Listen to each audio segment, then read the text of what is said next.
Record on this computer. All right, here we go. Welcome to Bible for Lunch. Today we're talking about the Imago Day. Now, this is, to me, one of the foundational sort of ideas of the Bible. If you get this wrong, you get the role of the church wrong. You get what Jesus was doing wrong, and you get what the role of Israel, like you just get the whole thing wrong. A lot of us talk today about the image of God in relation to how we treat each other, and that's fine. It doesn't capture the whole thing. People talk about, treat people with love and respect because they're made in the image of God. In other words, because they look like God, or there's something about them that carries the essence of God. And I agree with that sort of sentiment, but I think it could be bigger, way, way bigger. So image of God starts off in Genesis chapter 1, verse 26. And I'll read it in the NIV here. It says, "Then God said, let us make mankind in our image, in our likeness, so that they may rule over the fish in the sea, and the birds in the sky, and over the livestock, and all the wild animals, and over all the creatures that move along the ground." So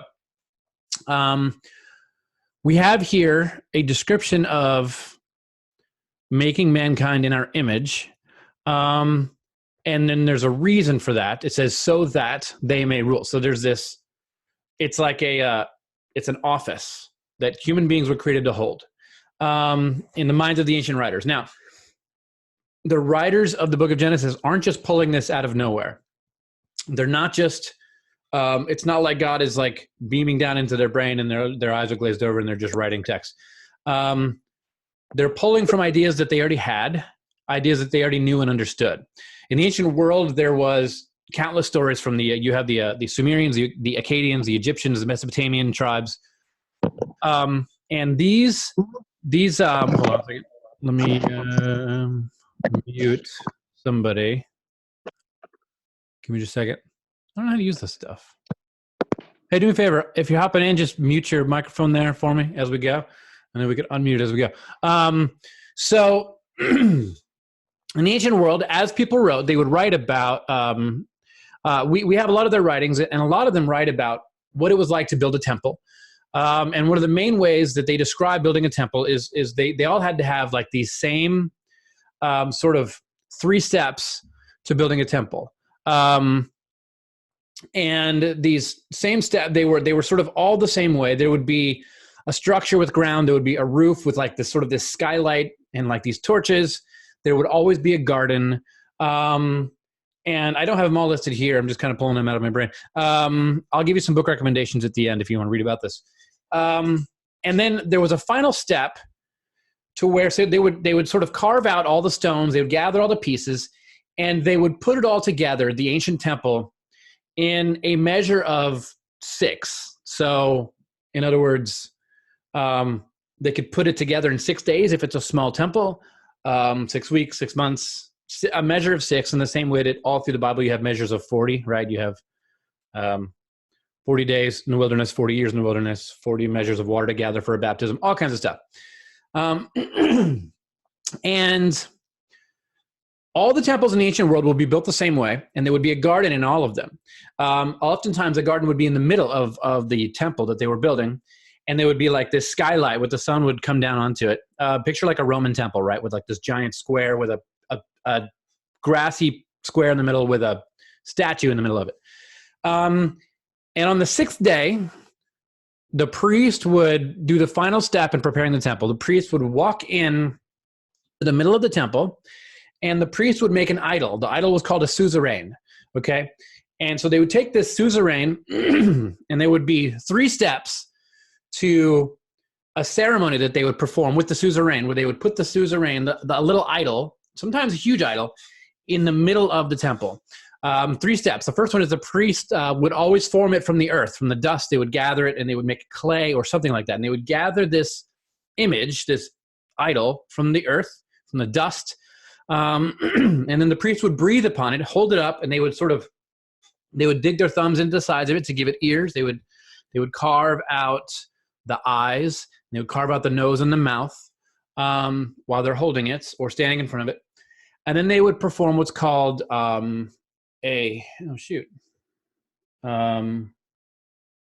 forget the name of it. It'll come back to me. But they perform a ceremony where they would breathe and blow onto this idol. And then it would be set, after they do this, it's called the breath of life. They're breathing into this idol. And then they would place this idol in the center of, they would place it in the very center of the garden there. And as they put it in the center of the garden, it would now have a role and a job. It would become what they called the imago Dei, the image of that God whom that temple was built to. And they'd put it there, and it would stay there. And the whole point of this was when people were coming into the temple, they would look at this idol, and they would know several things. They would know what the God looked like, first off, because it's made in the image of God. And oftentimes it would be designed in a certain way that would talk about the attributes of God. There would be maybe clothing that it's wearing, maybe carvings upon it. If you think of like these ancient Egyptian statues with hieroglyphs all over them, that was a symbol of this as well. So there's this, the goddess in Ephesus, her name was Artemis, and she's like the goddess of like childbirth and stuff like that. And like, she's this life-giving goddess, and there's like this massive statue of her in the middle, and she's got about 30 breasts all around her because the idea was that she was like feeding the nations and providing life. Okay. So they're always going to describe, like carve this idol in a way that's going to talk about the attributes of God. And so people would enter in, they would stare at this God, and they would pray, and they would know what this God is like. Now, they didn't worship the God, that idol. They worshiped the God that the idol represents. And so this was a huge sort of part of the ancient world of the temple. The temple had to have this place where God and humanity would come together. It had to have this idol, this image there. So if you read a lot of ancient literature, like you're going to read Alexander the Great coming down from Mesopotamia, and he comes through Tyre and Sidon, and he conquers all these cities, and he replaces all their idols with images of himself. Because one of the things that these idols would do is they would be placed in various places also throughout the kingdom where these temples would be built. And then they would be like symbols of like, here's where God reigns. Where you see that idol, you would know now what that king looks like. So the king oftentimes would make carvings of himself and scatter these idols, these images of the king, all throughout the temple. So there's a lot of meanings to this whole thing. And so Alexander the Great is coming down from Mesopotamia. He's tearing down all these idols, and he's replacing them with his idol, like pictures of him. Also, these statues of Apollo. And his god Apollo was this massive statue. And he carried Apollo with them in the cart, because where God goes, where we go, God goes, and we don't go there unless God goes there. And you see this language in the Bible too. I will not go lest you go before us. We will not go there. And so the next, his god Apollo is this massive statue. They have it on a wagon. It's propped up, and they're take it to a place, and they prop it up, and they put it back down, and they carry it. But somebody in the camp, the night before this battle, has a dream, and in the dream, Apollo sits up and stands up and walks away and leaves them, right? And so the next day, the message of this dream scatters throughout the whole camp. And the next day they fasten the statue. They get a bunch of ropes, and they tie it to the cart, and they attach the cart to the ground, to stones and rocks, in a way that it can't be moved. And the reason they're doing this is because where the image of God is that's where God is present. So if the image is there, then God is there. And they need it present because they're about to go to war, right? All of this is in the ancient writings. You see it everywhere. These idols were very, very important. So when you get to Genesis chapter 2, verse 7 through 8, we've already had a temple built.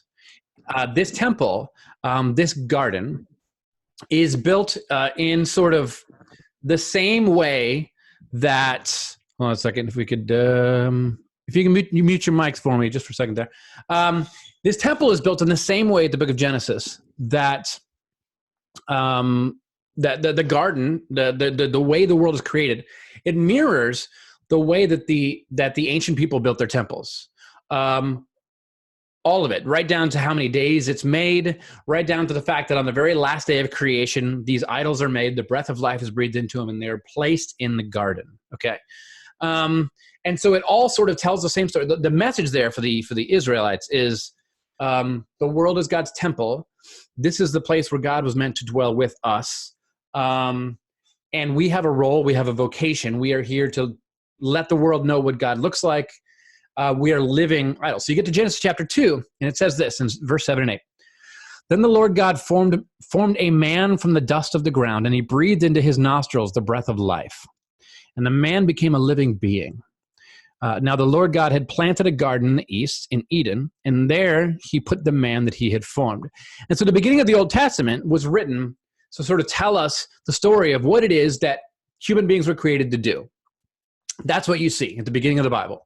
It's not necessarily a story. It's not a science book. It's not a story about how we got here. It's a story about why we are here.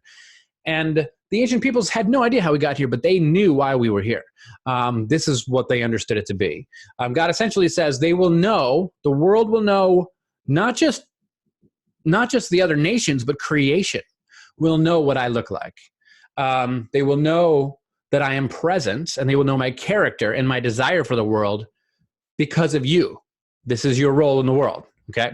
This is how Israel understood themselves. So let's fast forward to Israel and the new covenant, right? There's a man who's Abraham is led out of his homeland, and he goes to Sinai, and he meets with God there. And I'm sorry, that's later. So he meets with God, and there's this covenant that is made, and then there is this law that is given at Sinai, and this law includes several commandments about not making graven images, that is, idols that look like God. They were not supposed to carve pictures of God. And the reason they're not supposed to carve any images of God is that would be like you're carving an image for other people to see what God looks like. But that's rather redundant because you are the image of God. You are supposed to be the presence of what God looks like. And we are the image of God, God's people. And God made us to show what God looks like in human form. We are living idols that would be put in the temple. So we are the priests who sort of also gather all that is broken, and then fix and we clean it, and we put it back, and we're cleaning up the world together, and people look at us and they know what God is like. Paul uses the same language in 2 Corinthians 5:17. He says, he talks about the church being a new people in Christ, and he borrows from this ancient ceremony, spiration ceremony, that's what it's called, spiration ceremony, that the priest would dig and blow in it, the spiration ceremony. And he uses this language, and he says, we are therefore Christ's ambassadors, as though God were making his appeal through us. And so this is how the ancient people understood their role in the world. And so they would never make a carved image of what God looked like. Even though everyone else did, they did not, because to do that, to make a carved image, was to take your job and your vocation and put it on something else. It's as if it's a form of idolatry. It's saying, don't look at me to know what God is like. Look at that. I've made something else, and I've taken my reason for existence, and I've pushed it onto something else to relieve myself of that responsibility to show the world what God is like. And I'm pushing it over there. I don't want you to look at me because I'm doing what is wrong, and I'm doing whatever I want, and I'm making a big mess of the world. And so I'm going to make you a carved image of what God looks like and put it over here. And so God commands them, you are never to make a carved image of what God looks like, because that is sort of vocational suicide. That is not how we are to fulfill our purpose and our vocation. Now, again, Paul uses this language. And so what happens is we get to Ezekiel chapter 16, and you have this image of God standing at the threshold of the temple. And it's sort of like there's this conversation that has been happening, and God has been, in Ezekiel 16, you have Isaiah telling this whole story, like, I found you. You had abandoned your vocation. He uses words like you were whoring yourself out to other gods. You were representing them. You were doing their bidding. And he uses sort of adulterous sexual language. And he says, and I picked you up, and I brought you back, and I cleaned up your wounds, and I made you whole again. And I nursed you back to health. And I put makeup on you, and I dressed you in the finest dresses, and I made you look beautiful again, so that when people looked at you, they would see me. And then you have your role, you have your way that you were supposed to exist, and you are fulfilled. And also, when they look at you, they see me.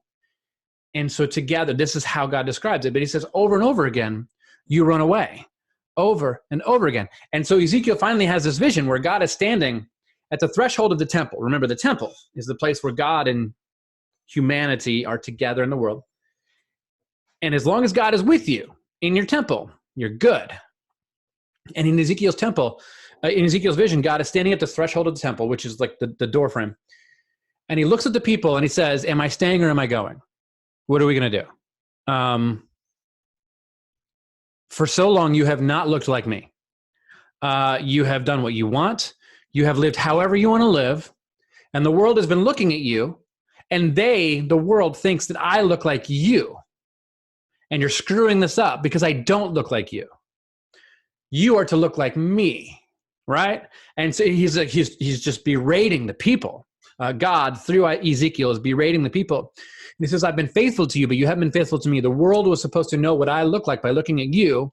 But now they think I look like you, and that's terrifying because you have been slaughtering people. You've been warring with people. You've been not treating the world justly. You've been mistreating your immigrants. And in your people, justice has not ruled. There's no mercy. There's no grace. And so the people think that I'm not gracious and I'm not merciful. They think I'm judgmental and I'm hating of people. And so in this vision, the presence of God leaves the temple, flies away. And the people, eventually the temple is destroyed. They go on, they carry on the ceremonies and the rituals in the temple, but none of it means anything because God's not really there.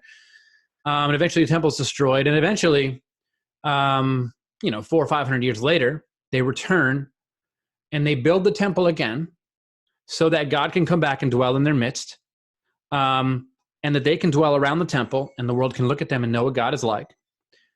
And so the people finish rebuilding the temple, and there's some people there who know what the old temple looked like. And first off, the temple that they build looks like crap. It doesn't look very good. And the people are weeping and mourning because the temple doesn't maintain any of its former glory. It has nothing of its former glory. That's what the text says. And the old temple was like one of the 7 wonders of the world, right? And the people are crying in the streets because the Spirit of God hadn't returned. So it didn't have the weight. The word for glory in the Old Testament is this word kavod, which means weight. It didn't have the glory of the weight of the old temple. And God never returns. The smoke never returns to the temple because the people don't look like God. And until the people look like God, God's not going to return. There has to be a people who look like God, or God will not dwell among them. So God was gone for 400 years, right? Before Jesus. This is the part where in the New Testament, we have God sort of returning to the temple, right? It's been a very, very long time where not a single sign of God's presence has been there, but the temple is still offering sacrifices and they're still doing all these things, and they're arguing about what it means to be the image of God, to what it looks like to be God's people. And there's all different ideas, and Judaism is very fractured. But suddenly Jesus enters into the story, right? And we look at Jesus, and we see in Jesus the image of God, right? Let me get Hebrews and go to chapter 1. I know I read this recently in one of my sermons.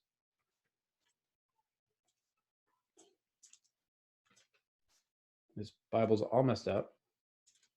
Pages don't turn well. Okay. Hebrews chapter 1, verse 1. Long ago, God spoke many times and in many ways to our ancestors through the prophets. And now in these final days, he has spoken to us through his Son.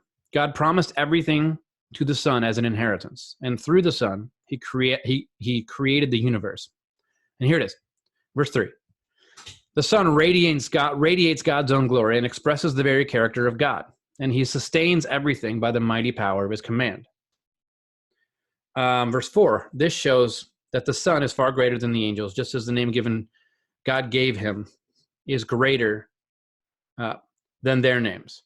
So what we have here is finally a human being who maintains the image of God. We have finally this human being shows up who is the presence, the full image of God. We look at Jesus and we know what God looks like, right? How is this possible? Because God is present with this man, with Jesus, all right? Colossians chapter 1, verse 15 through 19. Paul writes to the church of Colossae, and they're struggling. They're struggling as well to look anything like Christ. And it says this: the Son is the image of the invisible God, the firstborn over all creation. Like that's plain as day. The Son is the image of the invisible God. Verse 18, it says, he is the head of the body, the church. He is the beginning and the firstborn from among the dead, so that in everything he might have supremacy. And verse 19 lays it out. For God was pleased to have all his fullness dwell in him. Okay. Jesus is what Israel was supposed to be from the beginning, what Adam was supposed to be from the beginning. The perfect representation. When the world looks at Jesus, it's as if they're looking at an idol in the middle of a temple, of God's temple, and they know exactly what God looks like. They know exactly what God sounds like, what God acts like. They know the character of God. Jesus is the imago Dei. That is what this is about. Jesus has a mind that is reconciled to God. He hears the Holy Spirit and he listens to the Holy Spirit and he follows the Holy Spirit. And in the resurrection story, we are actually taken back to a new Adam. Like, it's Easter week. This is the perfect way to sort of end this conversation and go into sort of a question and answer time. In the resurrection story, you have Mary, and she's in a garden in the book of John. And there's a gardener. She thinks he's the gardener, and she doesn't recognize him. It's Jesus, and he's called the gardener. And the whole point of that is John is reminding us of the Garden of Eden. The Christians will speak of Jesus as a new Adam, whose sort of identity as the new Adam starts at the resurrection, which starts in a garden. And he is then ascending to the right hand of God, which means that he is becoming king. Like, this is how Jesus becomes king, resurrection. And so Paul writes to the church in Colossae, and this is what he says: God was pleased to have his fullness dwell in him. And so a few verses later, after the resurrection, you have Jesus. He gathers his disciples, who will become the founders of his church, and he repeats what you have at the end of the book of John is a repeating of the book of Genesis. The new Adam is born in the garden. There's an Eve there too. It's Mary, right? Like, he's sort of painting the picture for us. And then he gathers the disciples. And it says this in John 20, 21, and 22, like 3 verses after he meets Mary. It says this: again, Jesus said, peace be with you. As the Father has sent me. Let's pause there. Why did the Father send him? To be the image of God, to be the thing that we look at and we can see God. And then Jesus says, as the Father has sent me, I am sending you. And then watch what he does. In verse 22, it says, and with that, he breathed on them and said, receive the Holy Spirit. Are you keeping up? Are you seeing it? That is the spiration ceremony all over again.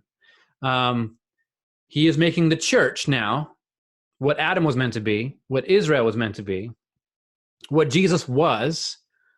Now he's setting the church up to be the presence of God in this world. So when the world looks at the church, they should see Jesus, what Jesus is like, how Jesus moves, how Jesus exists,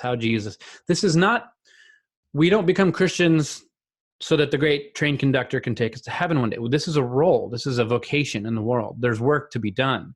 This is a vocation. We are planted as the imago Dei in this world. And so every ancient person who is reading this at John 20 and 21, when Jesus breathes on them, every ancient person reading this knows exactly what he is saying, that God is once again placing his imago Dei, his idol, in the world, in the temple. And what is the temple? The temple is the church now, right? It's no longer stone. Whenever Christians gather together, we are a temple. So the church is now the imago Dei. Not only are you individually the imago Dei, you are coming together. You become a grand sort of reenactment. A dog just ran by. Oh, a grand reenactment of who God is. And so the resurrection actually has a point. It's not just a happy ending on a sad story, right? The purpose of the resurrection was to bring about a people who would embody the full vocation of God's humanity. It is the restoration of all God's people, and it was displayed through Jesus. And it's a mirror to the world, what Jesus, and therefore the divine, what God is really like. That is what the imago Dei is. That is how the imago Dei was understood for the ancient people. of Israel. That's how it was understood for the Christians. That is how the early church understood it. That is how we should understand it as well. The church is not a club. The church is not a sort of a social group. It's not just a mechanism by which social justice happens. It's not a political affiliated party. It's not a group of vote. It's none of that. It is a group of people who come together to represent the community of God, the Godhead, the Trinity. And this is how we should look. So that is the Imago Dei, beginning to end. And from Genesis right through to the book of Joshua, right through to Ezekiel, and right through to the book of John, and even in the writings of Paul. That is how we are to understand the Imago Dei. It's actually much more powerful than just saying, you should love them because they're made in the image of God. It's way more than that. It's like they should love you because you are made in the image of God, because you are the presence of God in the midst of them, and they should see that and be drawn to you. Okay, so let's do some Q&A. Let me check out what we got here. When you get around to questions, the obvious is the symbol of the cross, t-shirts, necklaces. Oh yeah, even carved images of it in the church. How is that different if it is? Okay.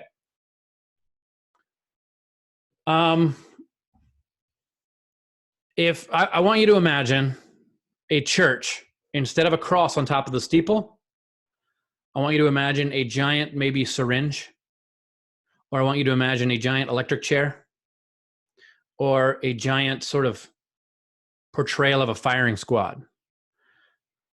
That is the symbol of the church. Like, the powerful people in the world executed it because we are not welcome. Like, that's, and so it's like incredibly ironic to see J-Lo dressed up in, the just $1 million dress with a plunging neckline and diamonds, and then there's a cross hanging there. They don't get it. They've missed it entirely. This is not a symbol of Christianity. This is a symbol of, like, we're not playing your games. This is a symbol of rebellion. The cross was actually not just an execution device in the Roman world. The cross was a specific execution device that was used to execute revolutionaries who undermined the authority of the empire. And so Jesus, when he's crucified, and there's two thieves on the side of him, we've dumbed down that language. John Dominic Crossan, as well as N.T. Wright, as well as many others, have shown, like, the word that is used there to describe these criminals hanging beside Jesus is not, they weren't thieves. Like, they weren't Aladdin. They didn't steal something from the market. These were revolutionaries. These were people who were leading a revolt, gathering an army to lead a revolt to overthrow the Roman Empire. And when Jesus is crucified on a cross, that's probably the best sort of explanation of what is happening, because if Jesus is becoming king, then the empire loses all its power and cannot remain in power. And the whole idea of Christianity is, like, we have a king, we are citizens of a kingdom, and all this. This is kingdom theology. This is what I hold to. This is what I teach all the time, kingdom theology. And if the kingdom of God in the end will subvert every nation in the world, and Jesus' kingdom, which has already been planted and is bloomed with the resurrection on Easter, and is now spreading and growing like weeds and like flowers all over the world and taking root everywhere, will grow, and every knee will bow and every tongue will confess eventually that Jesus is Lord. But what they need is for people to show them what the Lord is really like, because most people are looking at the church and rejecting Jesus because of what they see in the church. Okay. Most of us would never have been convicted with Jesus. Most of us never would have. So there's that. The cross is you're wearing a empire's execution device around your neck, which is cool, but mean it, right? Why do you think that the postmodern megachurch program fails to emphasize the crucial Imago Dei role of the church? I don't think they understand it. I don't think they understand what it means to be the Imago Dei. I think since the Enlightenment, I don't want to say. Okay, so there was this movement after the Enlightenment to sort of compete with science. And so a lot of Christians were holding up the Bible and saying, well, you believe science can explain everything to you. And there was this Christian humanist movement as well. I mean, John Calvin was a Christian humanist that believed that we can understand the might of God by studying creation. John Calvin also didn't interpret Genesis literally. And so there's this massive Christian humanist movement to learn Greek, to gather ancient papyri and to read it, and to understand God as revealed through his work in the world, not just from the Catholic Church being handed down. And there were all kinds of Christians who were pushing back against science and stuff like that. And so they were standing up and they were saying, well, you have your science books and stuff. Well, we have the Bible, and the Bible, your science is inerrant. Well, the Bible's inerrant too. That's where this comes from, the idea of inerrancy. I'm not arguing for it against it right now. I'm telling you where it came from. And they say, well, it's inerrant too, and it can be read like a systematic sort of science book, and you can do math and pull through it and find out what God is telling us by making everything align. And so anywhere where there is inconsistencies, where there is contradictions in the Bible, those are problems to be solved, and you have to solve those. Instead of individuals with their own ideas maybe arguing about who God is. There's all kinds of ways that people have come at this. And so the church inherited this, and so the church has for a very, very long time read the Bible as a science book to compete with other science books. But it has not always been like this. And there are Christian movements all over the world that don't partake in that. But evangelicalism is particularly susceptible to that kind of mindset. And so we use the Bible like a science book. We read Genesis and we tell them, and then we read the Bible and then we go try to prove what Genesis says using science. Most of the time we look silly. And this is why I think the postmodern megachurch, even the pre-modern megachurch, has failed to live out the imago Dei, because they can't read the book of Genesis like that. It's impossible. Because if you do that, you're going to lose, first off, your funding. Your church is not going to survive financially because you can't have honest conversations about what the Bible means. Second, you have to rework your entire theology. If you adopt some kind of kingdom theology, then you lose all your power in the world, which is exactly what the position the early church was in. They had no power in the world until the time of Constantine. And honestly, when the emperor became a Christian, they had no idea what to do with that. They didn't know if they should be for it or against it, and there's all kinds of debate about that. And I think they made the wrong move in supporting it and joining with the empire. And so I don't think the modern American evangelical church, Britain is doing great work, the Anglican church over there, there's all kinds of places around the world doing great work. We are so trapped in our ways of reading the Bible, and it's all wrapped up with money, so we can't change. They can't read the Bible this way. They'll lose everything. They have institutions you have to support. Yeah, you can turn your mic on and ask a question if you like. It's just fine. You don't have to type it in the chat, but then you're going to be on the screen. Speaking of which, who else needs a haircut? My goodness. People say, what's the first thing you're going to do when this is over? Get a haircut. What's the last thing you wish you had done before? Gotten a haircut.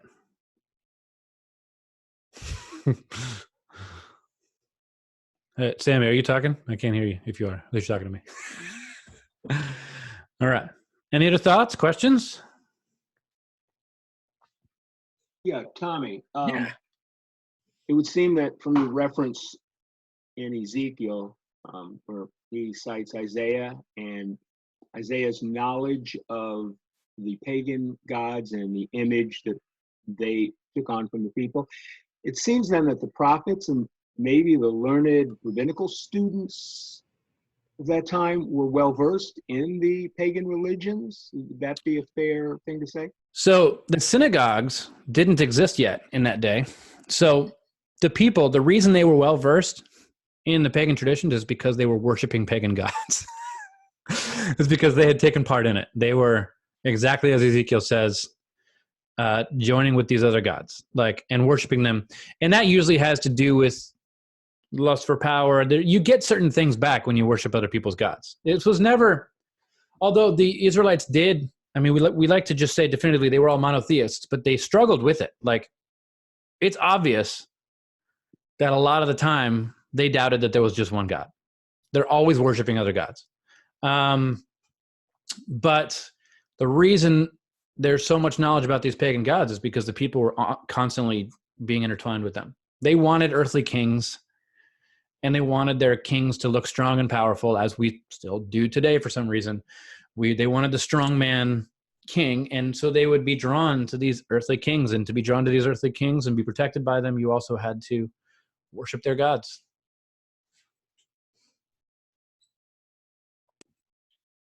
Hey, Tommy, I have a hard time towing the line between the different worlds. And so I guess what I need to figure out for myself is whether or not I should be doing that or not. Or maybe I should just, pick a side and say, okay, well, this Which is two worlds are we talking about? well, the world of Christianity and the world of the empire. So I would say our place, I mean, every person created in the image of God is also created to, as the covenant laid out with Israel, to be a blessing to the world. Not allegiance with it, but a blessing to it. The world, our country should benefit from the fact that we are here. And so it is hard to toe the line, because sometimes you can look at the country in which you're in and you can say, well, I mean, some of the justice systems, if I look at some other countries, ours is the one I live in. I try not to say ours. The one I live in is way better. The one I'm subject to. I could look at others and say, well, that system is way better. And our temptation as postmodern people is to just kind of bind ourselves to a system and play the binary game of like, this one's right and that one's wrong. But as Christians, we're called to be set apart. Holy is the word hagios, which means different, set apart. We're called to be different. And so our role, I think Christianity is very political and should be, but I don't think it should be partisan. I think whenever we're dealing with politics in a secular world, I think our role is to affirm the places where the empires of the world and the kingdom of God intersect, and say that's a Jesus point. Like, I support that. I'm here for that. Like, that's, yes, go in this direction. And so we call our people and we say, hey, this is the right direction. What do you need to keep going in this direction? And then anytime they are going the opposite direction on any subject, we are in the way and we're speaking out and we're obnoxious and we're annoying and we're trying to stop it. That is our role as like the Imago Dei, as citizens of a whole different kingdom, which we believe is a better way and is the hope of the world and can bring the peace that we desire for every nation of the world. And so I have a general rule in my house. Like I kind of like, we talk like, no matter who is president, I don't support my president in the same way that I wouldn't hire somebody and just support everything that they do. I'm going to confront them and be like, you're doing this wrong. Like, this needs to change. You're doing this. And so, sure, I mean, I guess if you want to take part in the voting process and all this, but don't prop somebody up and then support them. Maybe say, I'm going to give you this job, and then I'm going to be all up in your grill the whole time. You know what I mean? Like, I'm going to be confronting you at every turn. We are not going to be partners in this. I'm speaking truth to you the whole time. I think that's kind of our function. I think that's our role. We have no home, and we have to remember, like, our brothers and sisters are in every nation around the world, citizens of our kingdom. And so we have to be, they are called to be a blessing to their countries. We're called to be a blessing to our countries. And God is not showing favoritism. One kingdom will reign. In the Bible, there are two kingdoms. There is Babylon and there is Israel. Every earthly nation is Babylon. Every single earthly nation is Babylon. And every leader is the emperor, represents the emperor of Rome. The anti-Christ, if you will, because Christ is king. And so Israel is God's people. It's the church. And so that is our kingdom. And people need to be set free from Babylon. They need to be, and this is the difficulty with Christianity, is you're always trying to disciple people who have been fully discipled already in the ways of the empire. And it's hard. You always want to fall back into it. I do too. So I have a quick question for you, and it's maybe going to take this on a little bit of a sidebar, but circle back. That's fine. So you talked about like how essentially part of the issue within the modern church that we have here in America is more or less like if we adopt kingdom theology, we lose our power. Yes. And I mean, my selfish experience here is that I have been pretty much a nomad for the past 5 to 6 years. So trying to find communities and just digging into them has been exceedingly lonely and frustrating. And it's kind of like one of those situations, you don't want to get so disenchanted with it that you start pointing fingers and blaming and going, okay, this is broken. So I guess my question circles back to, do you just accept the point that you're going to be lonely within your own congregation in the fact that you can try to inject yourself and support and do God's work in God's place of the church, and just accept the cracks of all of their flawed in nature and try to do as much fixing, if you will, within that? Or do you just kind of say, okay, maybe this is not the place, and you just keep searching and kind of go on the road alone? Like, I'm not really sure what dance is the right dance to do. It can be very, very difficult. I mean, first off, you can't lead people where they don't want to go. You can't enlighten people who don't want to be enlightened. The most annoying thing in the world is somebody who learned something new and is running around trying to enlighten everybody else. So we can't do that. I think the importance of the church is not found necessarily even in whether or not they all agree or have everything set up right. The importance of the church is gathering with a group of people who you would never gather with under any other circumstances. The church, when you walk into the church, you should look around and see all kinds of people that there's nothing else that would bring this random group of people together. And you're going to center yourselves together on Christ. And I think Christ is in that, and I think he's working in that. And so I always tell people, like, I can't find a church that I agree with. I'm like, well, then disagree and meet with them. Worship God with them. Sing songs beside them. And pour yourself out for them. But live out your calling in their midst. And they will ask you. You're planting seeds with everything that you do, with book recommendations that you make, with the conversations that you have. Nothing draws people in more and makes them want to change more than somebody who actually does believe and is committed to their idea. Okay, so next question to piggyback on that. And I'm sorry to no, it's cool. Okay, so you end up then with, in my example, a house church full of 50 and 60-year-old women, and I have no idea what to do with them except for each week throw book stuff at them. And I don't know how I've landed here, and I don't know what to do with that. So I guess that's my question. It's like getting put in positions you feel exceedingly ill-equipped in, and then where do you go from that? I'm sorry, that's a very loaded. No, it's sometimes it feels like your role in the room is to, and this may be like help shift your perspective. It may not. Sometimes it feels like your role in the room is to bring wisdom into the room and to give everybody some stuff. But maybe your role there is to like gain their wisdom. Like they have a bunch of wisdom that maybe you need to learn.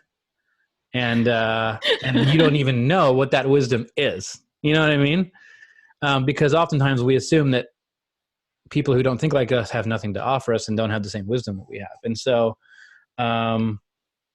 maybe this is a time of not you adjusting them, but them adjusting you. You know what I mean? Like maybe I bet there's some stuff that like they've been through a lot. And I bet there's some stuff you can learn from them. I mean, I think God is in the gathering no matter what. Christ, the Spirit, is always in the gathering. And maybe the question you have is like, okay, why am I here? Why am I in the gathering? What's my role? Maybe it's not what you think it is. Maybe it's something else entirely. But also connect with other Christians as well. I'm not under the illusion that everyone fits in everywhere. A lot of people don't fit in Watermark, and they come here and I meet with them after a while. They're like, I'm not where you're at. I'm like, well, let me help you find a place where you are at. And maybe one day you'll be here, but for now you're not here. I just started meeting with some guys that are hadn't been in any kind of group in many years because a group just stopped meeting, and it was a bunch of guys doing breakfast, and they were all a good bit older. And that I was talking with somebody that I was like, I'd kind of like to find something else. He goes, oh, well, we're trying to recruit and get some guys. And I go there, and they're all a good bit older. And one of the reasons why they were recruiting was because a couple of them had passed away. Oh. So, it's just one of those circle of life kind of things. But anyway, I'm glad to be part of it, and it's been a neat group. I've only been a few times, and now of course we're meeting on Zoom, which is its own kind of fun thing. But anyway, yeah, it's age group stuff. I think you're always going to run up against that, and someday you're going to be sitting there going, now there's all these young people, or there's this one young person that's in there that, if I could only get them to listen to what I'm saying. Yeah. All right. Yeah. That's the whole interesting thing about community. Really, it's difficult, not just on how to interact with people that you don't agree with. It's also hard to just fathom what's my role here. So I guess we bring that back to the Imago Dei. Your role is to model Jesus in their midst, whether or not they understand what you're doing or the theology behind it. I mean, you can explain the theology if you'd like, but I like to just live it out first and then let them ask later, be Jesus there.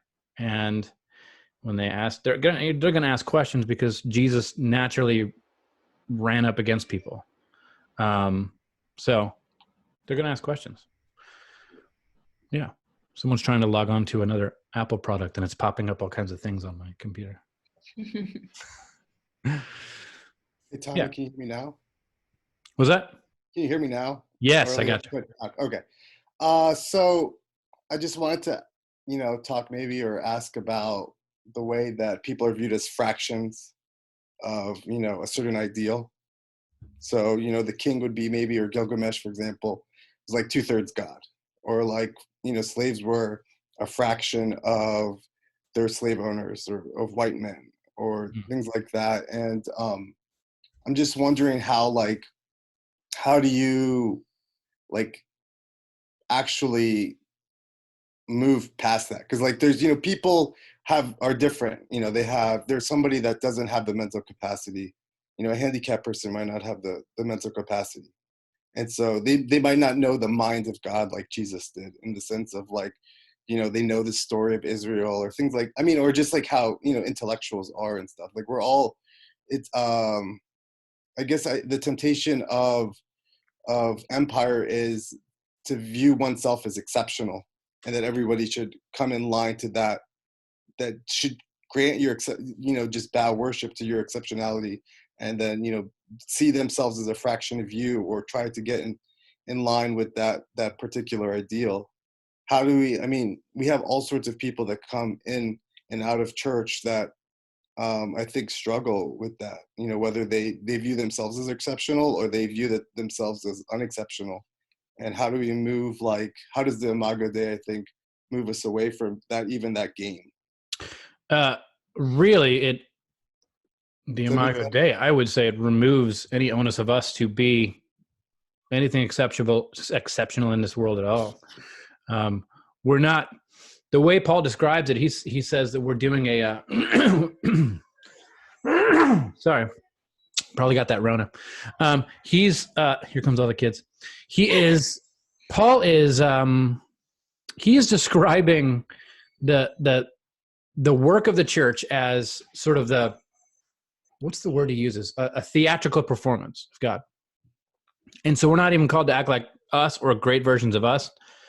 The early church, and this was where I get into Michael Gorman's theology of cruciformity, where our call is the best thing we can do is to reenact the life of Jesus, not even our life, to reenact that. And so, however that looks, pour ourselves out and this and that, not try to be anything great at all, in the same way that Jesus wasn't. trying to be anything great. Paul, literally, Paul is the greatest model of this. I mean, when Paul saw the life of Christ, his response to the teachings of Jesus was to give up all of his goodness and greatness entirely. And so Paul became he's from Tarsus, and he became a tent maker, right? We know he wasn't a tent maker growing up. He was a Pharisee. He was a student of Gamaliel, like high class, high status. And so we have this writing from Dio Chrysostom in the first century that he's talking bad about what's called the Tarshish linen workers, this group of people who worked with linens in Tarsus, in this dark corner, seedy corner of Tarsus, who were the scum of the earth. It's the worst thing you could possibly do. You think of the worst job you could have in America, that was that. And Paul literally gives up. He goes from the top class, and because of how he understands Jesus now, he gives all that up and he becomes the lowest. And he becomes a Tarsus linen worker, okay? And then he goes to Corinth, and we know Paul could speak. He gives these great speeches all the time, but he goes to Corinth, and in the city of Corinth is there's this culture that is immersed in rhetorical speeches. So everyone in the city is always giving these huge, great speeches, and they're writing about Cicero and all these people, and that's how you gained honor. And the Corinthians were like the Corinthian church. Paul's coming. They're like, oh, Paul's going to go give this speech, and people are going to think we're great and give us honor because our teacher has great honor. And Paul knows this, and Paul walks into the city, and he stands up to give a speech, and he just bombs it on purpose. He's like, oh, I'd speak on behalf of Jesus. And he's stuttering, and he's saying, and he's saying, and the church is gathered around him, and they're getting like super mad. They're getting really pissed off. Like, and they write Paul, like, why did you do that? You made us look like fools. And he goes, I came to you purposely speaking bad. Like, this is what I was doing. And the reason he does that is because what he sees in Jesus is he retells the story of Jesus as who had everything and thought none of it was a thing to be held on to and gave it all up and entered into the world. And so the calling of Christianity is literally a race to the bottom, which is the opposite of what we have today in the megachurch. Real quick, what was the name of that author? Michael what? Oh, Michael Gorman? Yeah. Okay, so great. He actually doesn't talk about Paul's stuff. That would be McKnight. He did these lectures. Okay. If you email me, I can send you McKnight's lectures that I have of his where he writes about that. Gorman, I'm alphabetical. Here you go. This book, Cruciformity by Michael Gorman, is a theology of like living out the cross, Paul's narrative spirituality of the cross, about how Paul understood the life of Jesus and what it meant for the church, how it meant that basically we're not supposed to be climbing ladders. And so that's why I put on Facebook last week that quote that was like, the church's natural inclination when we're told not to gather, our natural inclination that we have as Americans to say, you're stepping on my spiritual rights, you're stepping on my American First Amendment, whatever, gathering, all my religious freedom. That is worldliness. Okay? Because we're claiming power, we're claiming privilege, we're claiming the rights of a earthly empire. That is the epitome of worldliness. The early Christians had no illusions about religious freedom. Their greatest commitment was to love. And so they probably wouldn't have met during the coronavirus out of an act of love. So they would never have fought for their freedoms, ever. They would have, but anywhere where the empire was trying to silence their message of Jesus, that's different. They would just keep speaking while being persecuted. And they did. Oh, 12:54. Hey, do me a favor. I need topics. So if you guys could take a minute and in that chat box, put a topic you'd like me to expound upon, and I'll look at them and see what I've got. And in the coming weeks, maybe we'll hit those. And I want to invite you next week, next Thursday, we're doing church history for lunch. And I don't know who my first subject is, but I think it'll be a Greek. And then we're going to go to a Latin writer. All right. But I'm going to wrap it up and go make a sandwich. Enjoy your sandwich. Thank you so much. I will. Thank you, everybody, for joining me. Later. All right. Take it easy.